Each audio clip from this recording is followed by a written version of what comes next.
समझो कि बौद्ध होने के बाद आपके अधिकार चले जाएंगे। बाबा साहब ने कहा आप बौद्ध बिंदास बौद्ध बन जाओ, आपके सारे अधिकार मेरे कोर्ट के खिसे में सुरक्षित है। उत्तर प्रदेश का चीफ मिनिस्टर ये बौद्ध भिक्षु है। इस देश के प्रधानमंत्री की आइडेंटिटी, इस देश के प्रधानमंत्री की पहचान बुद्धिस्ट है। वो कहते हैं वो हमारे देश में आते हैं तो बुद्धा की मूर्तियां लेकर आते हैं, बुद्ध विहार में जाते हैं, क्या वो बौद्ध नहीं है? अब भारत के बाहर जाकर दिखाओ और वहां से अपने अधिकार प्राप्त करो। अगर अछूतों को अधिकार मिलते हैं तो हमें ऐसी आजादी नहीं चाहिए। बाबा साहब अम्बेडकर जी ने ये बातें समाज को लाकर बता दी। पूना पैक्ट का आंदोलन हुआ, पूना पैक्ट में बाबा साहब की सिग्नेचर हुई और फिर हमारे अधिकार छीन लिए गए। मरे हुए समाज को जिंदा करने का काम बाबा साहब अम्बेडकर जी ने महाड़ के तालाब से किया।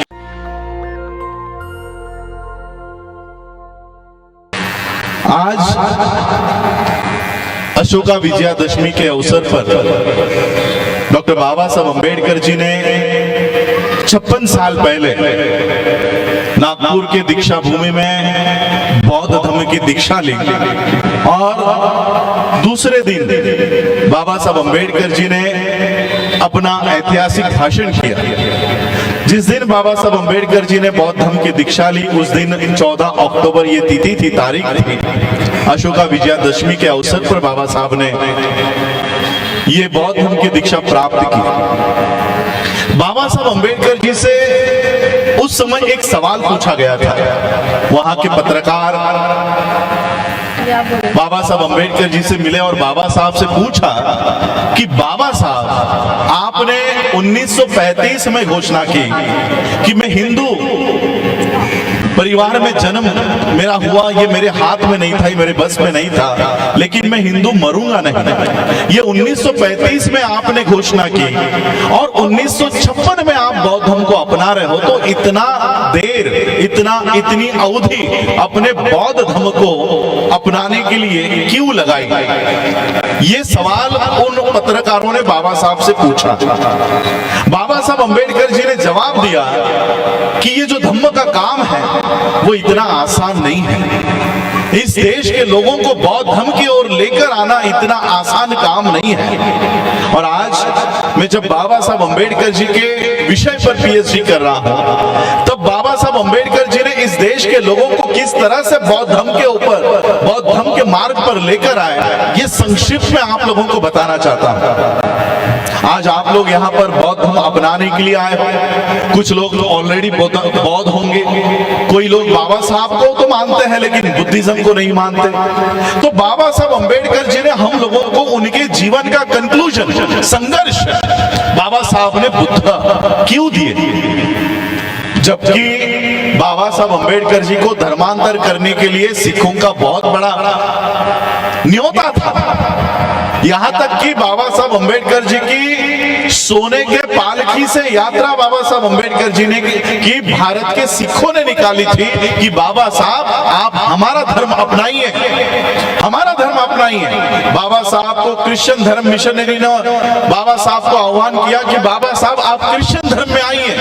बाबा साहब को इस्लाम धर्म के लोगों ने कहा कि बाबा साहब आप इस्लाम धर्म स्वीकारिए, लेकिन फिर भी बाबा साहब अम्बेडकर जी ने सिख धर्म को, इस्लाम धर्म को, क्रिश्चियन धर्म को नहीं अपनाया। जो सोना देने को तैयार था, जो जमीन देने को तैयार था, जो पैसे देने के लिए तैयार थे, फिर भी बाबा साहब ने इन धर्मों को नहीं अपनाया। और बाबा साहब ने बौद्ध धर्म ही क्यों अपनाया? ये 15 अक्टूबर 1956 को बाबा साहब ने उसका जवाब दिया। ये जवाब देने से पहले बाबा साहब अम्बेडकर जी हम लोगों को किस तरह से बौद्ध धर्म की ओर लेकर आए, ये थोड़ा आप लोगों को बताना चाहता था। जब बाबा साहब अम्बेडकर जी भारत में अपनी उच्च शिक्षा पूरी करके आए, बाबा साहब अम्बेडकर जी ने भारत की पूरी परिस्थिति को देखा और उस समय कई सारे चेंजेस, कई सारे घटनाएं भारत में घट रही थी। भारत को आजादी की मूवमेंट इस देश में शुरू हो रही थी और कई सारे चेंजेस, कानूनी चेंजेस इस देश में हो रहे थे। बाबा साहब अम्बेडकर जी ने 1923 में देखा कि बोले कमीशन ने जितने भी पानी के तालाब है, पानी के कुएं हैं, वो सभी के लिए खुले किए हैं। कोई भी उन कुओं से पानी पी सकता है, उन तालाब से पानी पी सकता है। बाबा साहब ने देखा ये कानून बनने के बावजूद भी हमारे लोग वो पानी पीने से डर रहे हैं, वो पानी को हाथ लगाने से डर रहे हैं। और फिर बाबा साहब अंबेडकर जी ने 1923, 24, 25, 26 और मार्च महीने तक, 27 के मार्च महीने तक बाबा साहब अंबेडकर जी ने लोगों में जाकर उन लोगों में जागृति तैयार की। और 20 मार्च 1927 को बाबा साहब अंबेडकर जी सबको इकट्ठा करके, कम से कम 50,000 लोगों को इकट्ठा करके बाबा साहब महाड़ के चौदार तालाब पर लेकर गए। और जैसे ही बाबा साहब ने वो अपने हाथ में हथेली में पानी उठाया, बाकी के सारे लोगों ने बाबा साहब का अनुकरण किया और वो पानी बाबा साहब के पीछे पीछे उन्होंने उठाया और वो पानी पीने का काम किया। हम लोगों को ये बताया जाता है कि बाबा साहब अंबेडकर जी ने पानी पीने का आंदोलन किया, लेकिन वही बाबा साहब अंबेडकर अपने किताबों में लिखते हैं कि मैंने कोई पानी पीने का आंदोलन नहीं किया, हमारा संघर्ष पानी पीने का नहीं था। तो बाबा साहब का संघर्ष किस लिए था? बाबा साहब ने जो घोषणा महाड़ के चौदार तालाब से की, बाबा साहब ने कहा कि जागृति का अग्नि हमेशा जलाए रखना, इसे बुझने नहीं देना। बाबा साहब ने एक जागृति निर्माण की। क्या जागृति निर्माण की? कि अगर एक कुत्ता उस तालाब से पानी पी सकता है, अगर कोई जानवर उस तालाब से पानी पी सकता है, तो हम इंसान हैं, हम इंसानों को भी वो अधिकार मिलना चाहिए। बाबा साहब अंबेडकर जी ने पानी पीने का आंदोलन नहीं किया, मरे हुए समाज को जिंदा करने का काम बाबा साहब अंबेडकर जी ने महाड़ के तालाब से किया। बाबा साहब अंबेडकर जी ने हम लोगों के दिलों में जागृति निर्माण की। जागृति निर्माण करने के बाद, क्योंकि उस समय हम हिंदू थे, तो हमारे लोगों का दूसरा आंदोलन शुरू हुआ कि अब हमें पानी पीने का अधिकार मिल गया है, हमें तालाब पर जाने का अधिकार मिल गया है, अब हमें मंदिर में जाने का भी अधिकार मिलना चाहिए।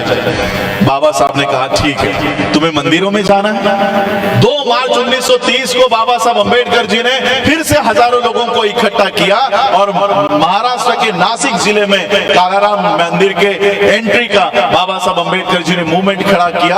और जैसे ही बाबा साहब अंबेडकर उस मंदिर में प्रवेश करेंगे, अंदर से बड़े बड़े दरवाजे बंद कर दिए गए और अंदर से पथराव हुआ। एक पत्थर आकर बाबा साहब को लगा और बाबा साहब लहूलुहान हो गए। और वहीं पर बाबा साहब ने कहा कि देखो, तुम अपने आप को हिंदू समझते हो, अगर तुम हिंदू होते तो ये मंदिर में हमें लेते।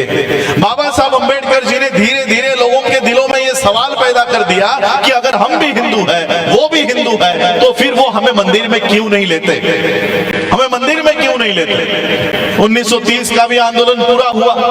1930 के बाद 1931, 32, 33 में राउंड टेबल कॉन्फ्रेंस की शुरुआत हुई। और जब बाबा साहब अंबेडकर राउंड टेबल कॉन्फ्रेंस में गए, गांधी का वहां पर कहना था कि आजाद भारत में अछूतों को अगर वहां पर कोई भी अधिकार मिलता है तो ऐसी आजादी हमें नहीं चाहिए।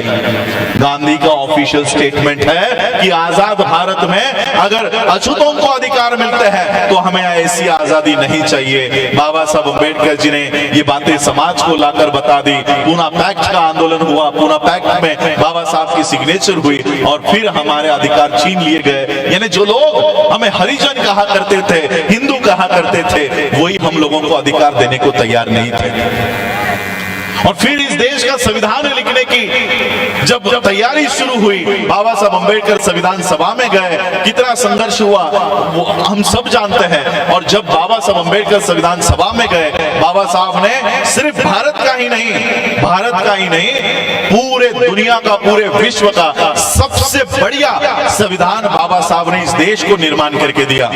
और मैं इसलिए नहीं कह रहा हूं कि मैं बाबा साहब का वंशज हूं या बाबा साहब के परिवार से हूं, ये बात वर्ल्ड के लोग एक्सेप्ट करते हैं। इससे पहले यूनाइटेड स्टेट्स के जो प्रेसिडेंट हुआ करते थे, उन्होंने बाबा साहब अंबेडकर जी के संविधान के बारे में कहा कि बाबा साहब अंबेडकर अगर हमारे देश में पैदा होते तो हम सूरज का नाम बदलकर उसे अंबेडकर कर देते थे। इतनी बाबा साहब अंबेडकर जी की आज संविधान को लेकर पूरी दुनिया बाबा साहब की तारीफ करती है, लेकिन वही बाबा साहब अम्बेडकर इस देश को संविधान देते हुए कहते हैं कि ये संविधान कितना ही बढ़िया क्यों ना हो, कितना ही अच्छा क्यों ना हो, इसको चलाने वाले लोग अगर गलत है तो संविधान किसी काम का नहीं है।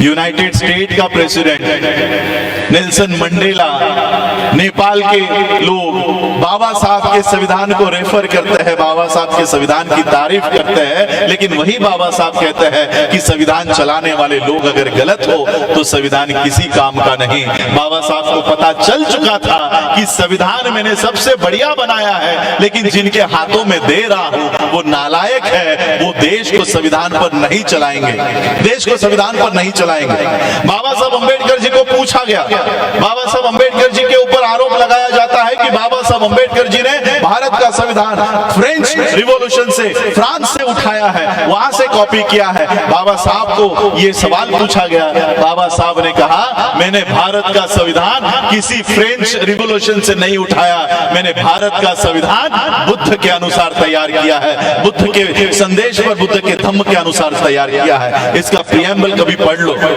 इक्वलिटी, समानता किसी धर्म में नहीं है, सिर्फ बुद्ध के धम्म में समानता है। भाईचारा कोई धर्म नहीं सिखाता, भाईचारा केवल बुद्ध का धम्म सिखाता है। और इसलिए ये जो प्रीएम्बल है, ये पूरा प्रीएम्बल संविधान किस आधार पर है, वो प्रीएम्बल बुद्ध के आधार पर है। बाबा साहब को पता चल चुका था ये लोग संविधान इस देश में नहीं चलाएंगे, और तब मेरे देश के लोग कहां जाएंगे, मेरे लोग कहां जाएंगे, मुझे फॉलो करने वाले लोग कहां जाएंगे। बाबा साहब अम्बेडकर जी से सवाल किया गया कि बाबा साहब इस देश के लोकतंत्र का क्या होगा। आप लोगों ने बाबा साहब का बीबीसी का इंटरव्यू शायद पढ़ा होगा, देखा होगा। ब्लैक एंड व्हाइट में वो इंटरव्यूअर बाबा साहब से सवाल करता है कि बाबा साहब इस देश के लोकतंत्र का क्या होगा। बाबा साहब कहते हैं ज्यादा देर तक नहीं चलेगा, इस देश का लोकतंत्र ज्यादा देर नहीं चलेगा। फिर वो इंटरव्यूअर मुलाकात लेने वाला बाबा साहब से पूछता है कि बाबा साहब ऐसे हालात में आपके लोगों का क्या होगा, आपके लोग कहां जाएंगे। बाबा साहब ने कहा कि हमें पर्यायी व्यवस्था खड़ी करनी होगी, अल्टरनेट व्यवस्था खड़ी करनी होगी। और बाबा साहब ने केवल अल्टरनेट व्यवस्था खड़ी करनी होगी इतनी बात नहीं रखी, बाबा साहब ने वो अल्टरनेट व्यवस्था खड़ी की और फिर बाबा साहब अम्बेडकर जी का महापरिनिर्वाण हुआ। वो अल्टरनेट व्यवस्था क्या है, बाबा साहब को पता था एक दिन इस देश में ऐसा आएगा जब इस देश का संविधान हमारे लिए इस्तेमाल में लाना बंद किया जाएगा, इस देश के संविधान में लिखा हुआ रिजर्वेशन खत्म किया जाएगा, एजुकेशन खत्म किया जाएगा, तब मेरे देश के लोग, मेरे अनुयायी कहां जाएंगे। और इसलिए बाबा साहब अम्बेडकर जी की स्वास्थ्य भी ठीक नहीं था। 1956 में बाबा साहब ने बौद्ध धर्म की दीक्षा लेने का निर्णय ले लिया। बाबा साहब के कार्यकर्ताओं ने बाबा साहब से कहा कि बाबा साहब अगले साल इलेक्शंस है, अगर आप आज बौद्ध धर्म की दीक्षा लेते हो तो 1957 में आपको हिंदुओं के वोट नहीं मिलेंगे। आप आपका दीक्षा का कार्यक्रम एक साल रोकिए, उसके बाद बौद्ध धर्म की दीक्षा लीजिए।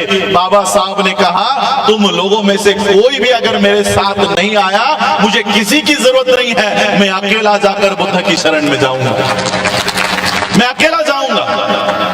और फिर बाबा साहब अम्बेडकर जी ने अशोका विजयादशमी 14 अक्टूबर 1956 को बौद्ध धर्म की दीक्षा ली। उस दीक्षा के पीछे एक संदेश है कि इस देश का संविधान अगर आपके मदद के लिए, आपके सहायता के लिए इस्तेमाल में नहीं लाया जाता तो ये बुद्ध आपकी रक्षा करेगा, ये बुद्ध आपके पीछे खड़ा हो जाएगा, डटकर खड़ा होगा।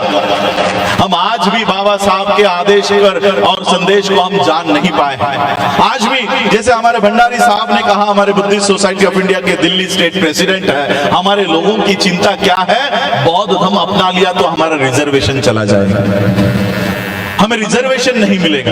इस डर से हमारे लोग बुद्धिज्म की ओर नहीं जा रहे। आज मैं श्रामणेर बना हूं, मैं इसलिए बना हूं क्योंकि आज से 1 महीना मैं वर्ल्ड टूर पर हूं। कल मैं ऑस्ट्रेलिया जाऊंगा, ऑस्ट्रेलिया से वहां के बौद्ध जितने भी ऑर्गेनाइजेशन ऑर्गेनाइजेशंस है, वहां पर मेरी सारी सभाएं लगी हुए, कॉन्फ्रेंसेस लगे हुए, और उसके बाद 18 तारीख को मैं वर्ल्ड फेलोशिप ऑफ बुद्धिस्ट के मंच पर जाऊंगा, जहां पर 128 देशों के बुद्धिस्ट रिप्रेजेंटेटिव्स आते हैं, और वहां पर जाकर भारत के बौद्धों की असली परिस्थिति क्या है वो वहां के बौद्ध देशों को बताऊंगा, और वो बौद्ध देशों का समर्थन भारत के बौद्धों के पीछे खड़ा करने का काम करूंगा। ये मार्ग बाबा साहब ने हमें बताया। जब बाबा साहब अंबेडकर जी ने बौद्ध धर्म की दीक्षा ली, तब बाबा साहब ने कहा कि अब घर में बहुत हो गया, घर घर में, अब घर में बहुत हो गया, भारत में बहुत हो गया, अब भारत के बाहर जाकर दिखाओ और वहां से अपने अधिकार प्राप्त करो। बाबा साहब हमको इस वर्ल्ड से जोड़ कर गए, विश्व से, बौद्ध विश्व से जोड़ कर गए, लेकिन हम वहां पर जाने के लिए तैयार नहीं हैं। हम लोग चमार, वाल्मीकि, जाटव, इस तरह से जातियों में लगे पड़े हैं। मुझे बताओ, आपके यहाँ का दिल्ली का चमार, आपके यहाँ का उत्तर प्रदेश का चमार क्या महाराष्ट्र में पाया जाता है? नहीं है। वहां पर चांभार बोलते हैं, और वो भी पूरी तरह से हिंदुइज्म है। कम से कम यहाँ के चमार अम्बेडकराइट्स तो है। क्या यहाँ का दिल्ली का वाल्मीकि महाराष्ट्र में, पंजाब में तो मिल जाएंगे, क्या वो आंध्र में मिलेंगे? क्या वो तमिलनाडु में मिलेंगे? नहीं। महार हो, चमार हो, वाल्मीकि हो, जाटव हो, इस टाइटल को लेकर अगर आप चलोगे, आप आपके स्टेट के बाहर भी जाने नहीं जाओगे, आपके स्टेट के बाहर भी। लेकिन बुद्धिस्ट आइडेंटिटी लेकर चलोगे, पूरा विश्व आपका स्वागत करने तैयार होगा कि मेरे भारत के बुद्ध के धरती से मेरे लोग आए। मैं पहली बार 2018 में वर्ल्ड फेलोशिप ऑफ बुद्धिस्ट की कॉन्फ्रेंस में गया। जब वहां पर बीच की लंच की छुट्टी हुई, तो श्रीलंका के एक मॉन्क, एक बुद्धिस्ट मेरे पास आए, एक बौद्ध भिक्खु मेरे पास आए और मुझे कहते हैं, this time India is very lucky, you got a Buddhist prime minister. इस बार भारत को एक बौद्ध प्रधानमंत्री मिला है। मैंने उनको पूछा, आपको किसने कहा कि हमारा प्रधानमंत्री बौद्ध है? वो कहते हैं, वो हमारे देश में आते हैं तो बुद्धा की मूर्तियां लेकर आते हैं, बुद्ध विहार में जाते हैं, क्या वो बौद्ध नहीं है? आज विश्व में इस देश के प्रधानमंत्री की आइडेंटिटी, इस देश के प्रधानमंत्री की पहचान बुद्धिस्ट है। जहां से बाबा साहब अंबेडकर जी ने बौद्ध धर्म की दीक्षा आज के दिन ली, वहां पर हमको पैर रखने की अनुमति नहीं है, लेकिन वहां से नरेंद्र मोदी स्पीच करेगा, वहां से नितिन गडकरी स्पीच कर रहा है, वहां से देवेंद्र फडणवीस, महाराष्ट्र का पेशवा ब्राह्मण, वहां से स्पीच करेगा, और वर्ल्ड को क्या बताएगा कि हम ही अम्बेडकराइट बुद्धिस्ट हैं, हम ही बुद्धिस्ट हैं। इस तरह का घुसपैठ आज इस धम्म में चल रहा है, इस तरह की घुसपैठ चल रही है। क्यों? क्योंकि जिनका वो धम्म है, वो उस धम्म की ओर देख नहीं रहे हैं, और इन लोग, ये जो लोग हैं, इनका झूठा वो हमारे हाथ में दे रहे हैं, और हमारी सोने की थाली वो चुरा कर लेकर जा रहा है। हम उनके झूठे 33 करोड़ देवी देवताओं के चक्कर में पड़े हुए हैं, और वो हमारा सोने का बुद्ध उठाकर घूम रहे हैं। मैंने एक दिल्ली इंटरनेशनल एयरपोर्ट में मैंने एक लाइव किया था, वहां पर मुझे एक बड़ी सी किताब का चित्र देखने को मिला, और उस किताब का नाम था a monk who became chief minister, a monk who become chief minister, और इसी वेश में योगी आदित्यनाथ का फोटो वहां पर लगा हुआ था। यानी ये विदेशों में क्या प्रचार करते हैं कि उत्तर प्रदेश का चीफ मिनिस्टर ये बौद्ध भिक्षु है, इस देश का प्रधानमंत्री एक बौद्ध प्रधानमंत्री है। इस तरह का प्रचार कर करके वो सारे बाबा साहब ने आपको दिए हुए अधिकार वो चुरा कर लेकर जा रहे हैं, और आपको महार, चमार, वाल्मीकि, जाटव और गड़ियारा, पता नहीं किस किस नामों से वो आपको संबोध रहे हैं। और इसलिए हम लोगों को बाबा साहब अंबेडकर जी ने जो बौद्ध धर्म के मार्ग पर हम लोगों को चलना सिखाया है, उसके ऊपर जाना हम लोगों को चलना, उसके ऊपर जाना सीखना चाहिए। बाबा साहब अंबेडकर जी ने हम लोगों को उस समय कहा था कि ये रिजर्वेशन के लिए अगर आप लोग बौद्ध धर्म की की ओर आने से बच रहे हो, बाबा साहब अंबेडकर जी ने कहा कि रिजर्वेशन मैंने ही आप लोगों को दिया है, मैंने आप लोगों को दिया है, और ये मत समझो कि बौद्ध होने के बाद आपके अधिकार चले जाएंगे। बाबा साहब ने कहा आप बौद्ध बिंदास बौद्ध बन जाओ, आपके सारे अधिकार मेरे कोर्ट के खिसे में सुरक्षित है। बाबा साहब ने हमारा वो प्रावधान कर रखा है। हम लोगों को ये सरकार, ये व्यवस्था ये डरा कर धमका कर रखी है कि अगर आपने हिंदू धर्म का त्याग किया तो आपके अधिकार चले जाएंगे, आप लोगों के अधिकार चले जाएंगे। और इसलिए हम लोगों को ये डरा धमका कर हिंदू धर्म में आप लोगों को फंसा कर रख रहे हैं। इसलिए हम लोगों को खुले तौर से बौद्ध धर्म की दीक्षा, आज के दिन देखिए, आज हम लोग सब इकट्ठा हुए हैं, अशोका विजयादशमी को मना रहे हैं। हम लोगों को बाबा साहब अंबेडकर जी, हम सभी लोग बाबा साहब अंबेडकर जी के अनुयायी हैं। जो काम हमारे महापुरुषों ने किया उसका अनुकरण हमें करना चाहिए। सिर्फ बाबा साहब अंबेडकर जी को आकर माथा टेकने से, हाथ जोड़ने से, फूल चढ़ाने से, कैंडल जलाने से बाबा साहब के ऋण कभी नहीं फिटने वाले हैं। इसलिए हम लोगों को बाबा साहब ने जो काम किया है, जो दिशा बताई है, उसका अनुकरण हम लोगों को करना चाहिए। मैं इसलिए आज आप लोगों के समक्ष आया हूं क्योंकि मैंने भंडारी जी से कहा था कि मुझे बंबई से ऑस्ट्रेलिया जाना है, मैं दिल्ली नहीं आ पाऊंगा, लेकिन फिर भी मैं आज आप लोगों के यहाँ आया कि राजेंद्र पाल गौतम जी के माध्यम से पूरे देश भर में, सिर्फ दिल्ली में ही नहीं, आज भी एट ए टाइम कितने कई सारे राज्यों में जय भीम मिशन हो, बुद्धिस्ट सोसाइटी ऑफ इंडिया हो, हम लोग काम कर रहे हैं और एक बहुत बड़ा मैसेज वर्ल्ड को देने वाले हैं, पूरे विश्व को देने वाले हैं। यहाँ पर कम से कम हम लोग 5 करोड़ के संख्या में लोगों को बौद्ध दीक्षा का कार्यक्रम हम लोग आयोजित कर रहे हैं। हमारे पास आज साधन नहीं है, हमारे इस जानकारी को कोई टीवी चैनल वाला नहीं दिखाएगा, कोई न्यूज़पेपर वाला नहीं छापेगा, इसलिए हमें भी उनके टीवी चैनल पर और न्यूज़पेपर का इस्तेमाल हम भी नहीं करना चाहते। जिस तरह से तथागत बुद्ध ने काम किया, 2 पैरों के बलबूते पर, एक गले के बलबूते पर उन्होंने उनका धम्म, उनका संदेश पूरे विश्व में पहुंचाया। हम भी रोज एक एक गांव में जाकर ये संदेश लोगों तक पहुंचाएंगे और बाबा साहब अंबेडकर जी का ये कारवां और आगे लेकर जाएंगे और पूरे विश्व के सामने हम इस देश के असली बुद्धिस्ट है ये लोगों को जाकर बताएंगे और बौद्धों की एक स्वतंत्र व्यवस्था इस देश में खड़ी करने की कोशिश हम करेंगे। देखिए, ये जो पीछे इमारत खड़ी है ये भी बाबा साहब ने उस समय बनाई है। 1946 में हमारे सर यहाँ पर बैठे हुए हैं, कुमार सेन बौद्ध जी यहाँ पर बैठे हुए, वो इस व्यवस्था को पूरा देखते हैं। उस समय बाबा साहब ने ये नींव रखी है और इसलिए आज हम लोगों को बुद्धिस्ट नींव रखनी होगी। हमारे खुद के एजुकेशन सिस्टम, हमारी खुद की बैंकिंग सिस्टम, हमारी खुद के हेल्थ सिस्टम, इसके ऊपर हमको काम करना है। हम बौद्धों के लिए आज मैं श्रामणेर इसलिए बना हूँ क्योंकि श्रामणेर अवस्था में ही मैं वर्ल्ड के बुद्धिस्टों को जाकर बताऊंगा कि भारत में बौद्धिज्म को अगर रिवाइव करना है, सर्वाइव करना है, तो हमें ये सारी व्यवस्था भारत में खड़ी करनी होगी। आज जो लोग बौद्ध धर्म में घुस पड़े हैं, नरेंद्र मोदी हो, योगी हो, जो बुद्धिज्म के नाम पर सारा फंड वो ब्राह्मणी व्यवस्था को डाइवर्ट करते हैं, उन लोगों को खुला करने का काम, उन लोगों का षड्यंत्र खुला करने का काम मैं वर्ल्ड के माध्यम से वहां पर कर रहा हूं और भारत के असली बौद्धों का वहां पर सब लोग हम वहां पर पहचान बनाने का काम कर रहे हैं। तो आप सभी लोगों का स्वागत है। आज आप लोग बौद्ध धर्म की दीक्षा यहाँ पर लीजिए और अपने आप को ऑफिशियली बुद्धिस्ट डिक्लेयर कीजिए। आपका कोई रिजर्वेशन नहीं जाएगा। और रिजर्वेशन के बारे में भी बताना चाहता हूँ, निर्मला सीतारमण का नाम आपने सुना है, इस देश की फाइनेंस मिनिस्टर है। उसने एक 1.5 साल पहले अनाउंस कर दिया है कि देश के सारे पब्लिक सेक्टर हम बेचने वाले हैं, 2 साल में बेचने वाले हैं। एयर इंडिया बेच दी, कई सारे बैंक बेच दिए हैं, कई सारे बैंक खत्म हो गए हैं। अब कई सारे जितने भी पब्लिक सेक्टर है, रेलवे बेच रहे हैं, जहां पर हमारी नौकरियां हैं वहां की सारी व्यवस्था ये बेच रहे हैं। संसद में ये सवाल उठा कि आप सब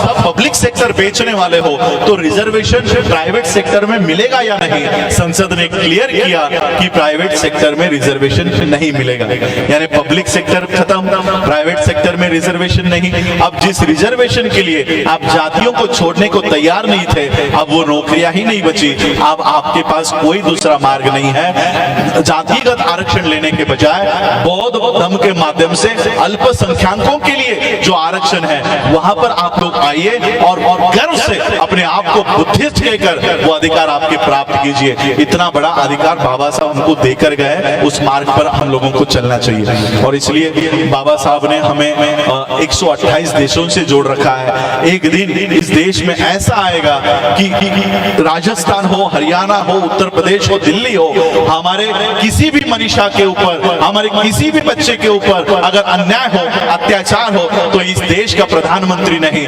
किसी स्टेट का मुख्यमंत्री नहीं, किसी स्टेट का, किसी डिस्ट्रिक्ट का कलेक्टर नहीं, इस देश, इस विश्व के सारे बौद्ध देश हमारे लिए आवाज उठाएंगे। ऐसी नौबत इस देश में हम लोग लाकर हम वो चित्र यहाँ पर खड़ा करेंगे। आप सभी लोगों का आज इस धम्म दीक्षा के समारोह में आप सभी लोगों का स्वागत है। बाबा साहब ने उस दीक्षा समारोह में, दीक्षा होने के बाद बाबा साहब ने एक बात कही थी।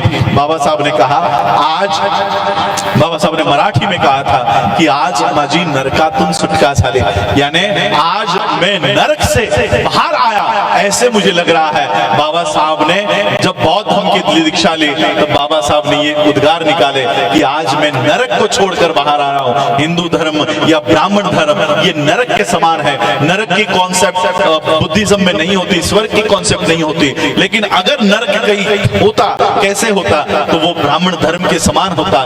तो इस तरह से बाबा साहब ने विधान किया। मैं भी आप लोगों को, जो ब्राह्मण धर्म में आप लोग पड़े हो, उस नरक से बाहर आकर ये बौद्ध धर्म में आप लोग शामिल हो जाओ, इसलिए आह्वान करता हूं। आप सभी लोगों ने मुझे आमंत्रित किया, उसके लिए आप सभी लोगों का आभार। नेशनल दस्तक की आपसे गुजारिश है कि अगर इसको बचाना चाहते हैं तो नेशनल दस्तक को सब्सक्राइब करने के लिए रेड कलर के सब्सक्राइब बटन को दबाएं, फिर बेल आइकन की घंटी दबाएं। नेशनल दस्तक को बचाने के लिए बहुत जरूरी है कि हर खबर को शेयर करें, लाइक करें, कमेंट जरूर करें।